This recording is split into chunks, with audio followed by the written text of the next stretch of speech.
Halo pemirsa, jangan lupa subscribe YouTube channel official iNews dan nyalakan loncengnya. Setahun pandemi COVID-19 mengurung anak-anak di rumah. Selama setahun pula anak-anak belajar secara daring. Pemprov DKI Jakarta uji coba sekolah tatap muka pada 7 hingga 29 April 2021. Apa saja persiapannya dan sekolah mana saja yang melakukan uji coba sekolah tatap muka?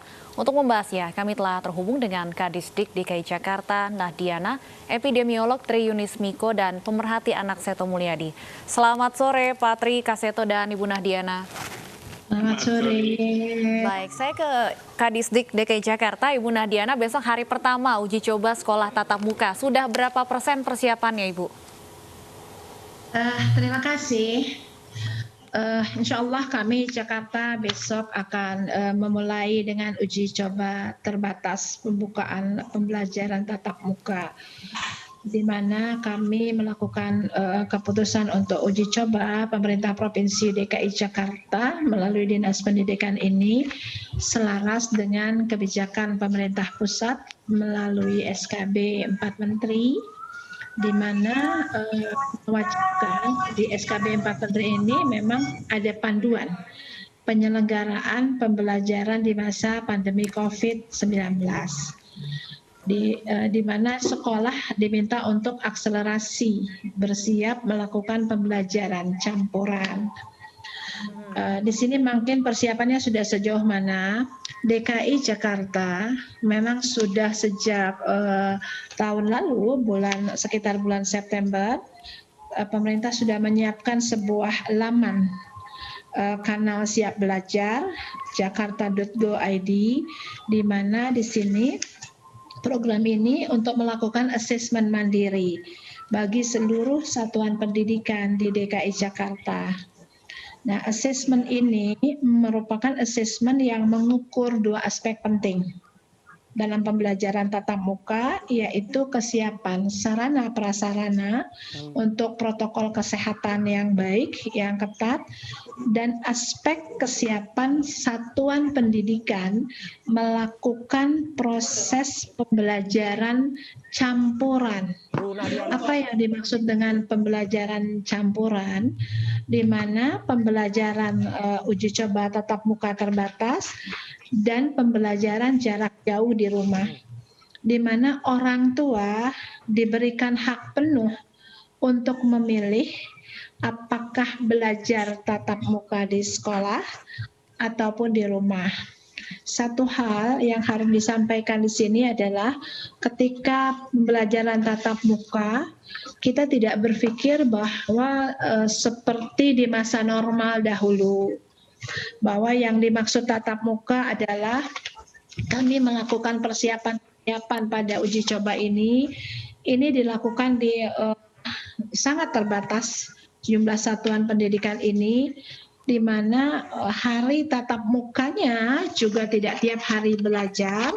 Bahkan di minggu pertama kami mulai dengan 1 hari untuk melihat bahwa kebiasaan anak-anak yang 1 tahun lebih berada di rumah belajarnya, kami mulai 1 hari kembali ke sekolah dengan persiapan kebiasaan baru. Lalu juga 50% dari ruang-ruang kelas untuk daya tampung untuk menjaga jarak, physical distancing. Lalu durasi belajar selama 3-4 jam, dan materi pembelajaran juga terbatas pada materi-materi esensial yang disampaikan pada pembelajaran tatap muka. Dan satuan yang akan kami buka, satuan pendidikan ini telah selain mengisi asesmen 1 dan asesmen 2 tentang kesiapan pembelajaran blended learning, kami juga melatihkan pelatihan terhadap guru dan kepala sekolah. Ya, kami sudah tangkap semantap apa persiapan untuk besok ke Jakarta. Namun saya harus ke epidemiolog. Pak Tri, bagaimana Anda melihat semantap apa Jakarta, sesiap apa Jakarta untuk melakukan sekolah tatap muka? Ya, jadi sekolah tatap muka harusnya dimulai kalau wabahnya sudah usai, sudah menjadi endemis, harusnya. Tapi kalaupun tidak, harusnya dimulai pada saat positivity rate-nya kurang dari 5%. Nah, kalau positivity rate-nya 5-10 atau di atas 10%, berarti penularan COVID itu masih tinggi atau sedang. Jadi kalau sedang, kalau dimulai sekolah, kasusnya akan meningkat lagi. Artinya ada Kalau permasalahan tinggi, secara momentum, Pak. Kenapa, Mas? Artinya ada permasalahan secara momentum untuk mulai uji coba ini. Ya, jadi uji coba itu sebenarnya boleh dilaksanakan kalau guru-gurunya sudah divaksin. Atau murid-muridnya jangan 50% gitu, atau 10 orang atau 5 orang begitu. Nah, kalau bisa dipastikan murid-muridnya ini di keluarganya tidak ada kasus COVID-19. Jadi dilihatin bagaimana dia di rumah, kemudian bagaimana dia di perjalanan, kemudian bagaimana dia di sekolah. Harusnya begitu kalau dilakukan uji coba.